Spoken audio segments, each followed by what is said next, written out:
Hello and welcome to my channel the mysterious world. आज की ये वीडियो एक ऐसी मुर्दा खातून के बारे में है जिसके लिए ये कहा जाता है कि इस डेड वुमेन ने अपना मर्डर केस खुद सॉल्व करा।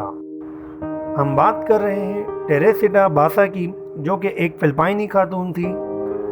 इनकी पैदाइश सन 1929 में फिलिपाइन में हुई और 1960 में Teresita United States of America shift हो गई म्यूज़िक की तालीम हासिल करने के लिए। अमेरिका के शहर चिकागो में रहते हुए टेरेसिटा ने कुछ वक्त गुजर जाने के बाद एक प्राइवेट हॉस्पिटल में थेरेपिस्ट की जॉब हासिल कर ली। टेरेसिटा एक ठंडे मिजाज की काइंड और पोलाइट वुमेन थी। सब ठीक चल रहा था कि 21 फरवरी 1977 को टेरेसिटा अपने ही अपार्टमेंट में जलते हुए मैट्रेस के नीचे मुर्दा हालत में पाई गई।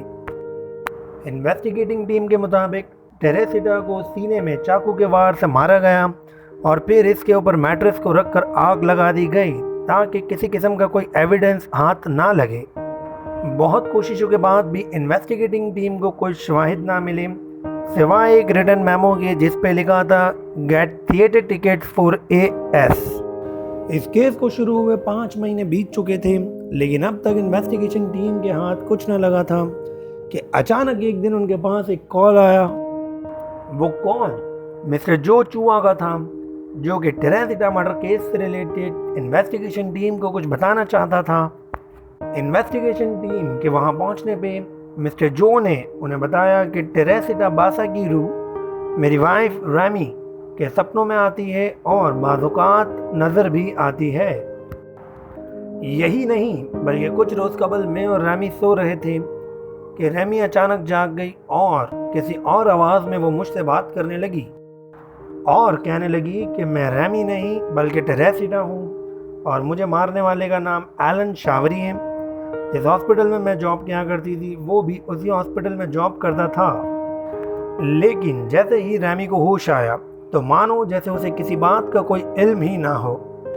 इन्वेस्टिगेशन टीम को जो की बातें बनावटी लगी और वो वहाँ से जाने लगे, लेकिन फिर जॉ के मनाने पे वो वापस बैठ गए और जॉ ने कहा कि फिर एक और ऐसी रात आई जब रैमी दोबारा टेरेसिटा की आवाज़ में बातें करने लगी और वो बहुत गुस्से में थी। उसने जो से कहा कि तुम अब तक पुलिस के पास क्यों नहीं गए। तो जो ने डरती हुई आवाज़ में टेरेसिटा से कहा कि मेरे पास एलन शावरी के खिलाफ कोई सबूत नहीं तो मैं पुलिस के पास कैसे जाऊं। फिर टेरेसिटा ने उसे बताया कि मुझे मारने के बाद मेरी सारी ज्वेलरी एलन ने अपनी गर्लफ्रेंड को दे दी थी और टेरेसिटा ने अपने 4 जानने वालों के नाम और नंबर भी बताए जो उस ज्वेलरी को आइडेंटिफाई कर सकते हैं। इन्वेस्टिगेशन टीम कुछ समझ नहीं पा रही थी तो उन्होंने फैसला करा कि एक दफ़ा एलन शावरी का बैकग्राउंड चेक कर लेते हैं।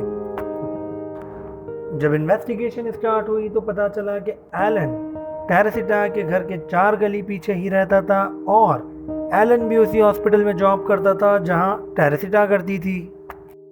जब एलन के कोवर्कर से बात की गई तो पता चला कि जिस रोज़ टेरेसिटा का मर्डर हुआ उसी रोज़ एलन भी उसके घर जाकर उसका टीवी सही करने का जिक्र कर रहा था। फिर इन्वेस्टिगेटर्स ने फैसला करा कि अब वक्त आ गया है एलन से 1-on-1 मीटिंग करने का। इन्वेस्टिगेटर्स जब एलन के घर पहुंचे तो वहां उन्होंने एलन और उसकी गर्लफ्रेंड यांका को पाया। इन्वेस्टिगेटर्स ने एलन को अपने साथ पुलिस स्टेशन चलने को कहा ताकि केस में कुछ मदद मिल सके, तो एलन राजी हो गया। इब्तदाई तफ्तीश में एलन ने मना कर दिया कि वो कभी टेरेसिटा के घर गया ही नहीं, लेकिन जब उससे टेरेसिटा के घर का टीवी सही करने वाली बात पूछी गई तो उसने कहा कि हाँ मैं गया ज़रूर था, लेकिन टूल्स लेकर जाना भूल गया था तो मैं वापस वहाँ से घर चला गया। उसने मज़ीद कहा कि टेरेसिटा के अपार्टमेंट से जाने के बाद मैं अपने घर चला गया था जहाँ मैं और मेरी गर्लफ्रेंड यांका कुछ इलेक्ट्रिक इश्यूज़ को हल कर रहे थे। इन्वेस्टिगेटर्स ने उस इंटरव्यू को वहीं रोका और वापस एलन के घर रवाना हुए।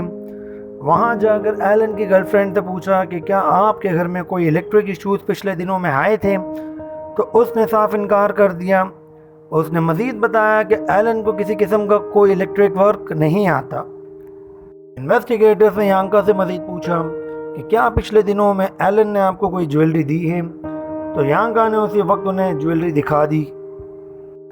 इन्वेस्टिगेटर्स यांका को भी अपने साथ पुलिस स्टेशन ले गए और फिर उन 4 लोगों को ज्वेलरी आइडेंटिफाई करने के लिए बुलाया गया, जिन 4 लोगों का जिक्र टेरेसिटा ने करा था। उन 4 लोगों ने ज्वेलरी आइडेंटिफाई करके कंफर्म कर दिया कि ये ज्वेलरी टेरेसिटा की ही है, जिस पे एलन शावरी ने भी एतराफ़ जुर्म करा और इसके बाद एलन को 14 साल की सज़ा हुई। दोस्तों, ये एक सच्चा वाक़या है और ये खबर अपने वक्त की न्यूज़पेपर की हेडलाइन भी बनी थी, the ghost solver own murder case के नाम से। ऐसी मज़ीद वीडियोस को देखने के लिए हमारे चैनल को सब्सक्राइब करना ना भूलें। Thanks for watching.